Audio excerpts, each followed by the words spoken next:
ప్రపంచాన్ని ప్రభావితం చేసిన గొప్ప శాస్త్రవేత్తలలో ఒక శాస్త్రవేత్త ఆల్బర్ట్ ఐన్స్టీన్ తన కొడుకుని ప్రోత్సహిస్తూ ఒక మంచి ఉత్తరం రాసి, ఆ ఉత్తరంలో రాశాడు ఏమనంటే, life is like riding A bicycle, to keep your balance you must keep moving. జీవితాన్ని దేంతో పోల్చాడు? ఒక సైకిల్ ప్రయాణంతో పోల్చాడు. నువ్వు సైకిల్ తొక్కుతున్నప్పుడు నువ్వు పడిపోకుండా ఉండాలి అంటే నువ్వు తప్పకుండా ముందుకు సాగాలి.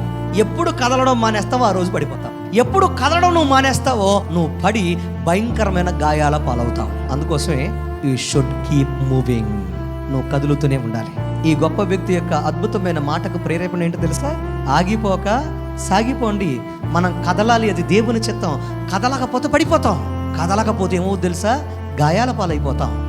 కదలకపోతే భయంకరమైన చీకటికరమైన భయంకరమైన అంధకార పరిస్థితులు మనం ఒట్టుమిట్టాడాల్సిన పరిస్థితులు ఏర్పడతాయి. ఈ రోజున మసకబారిపోయి ఉన్నారేమో.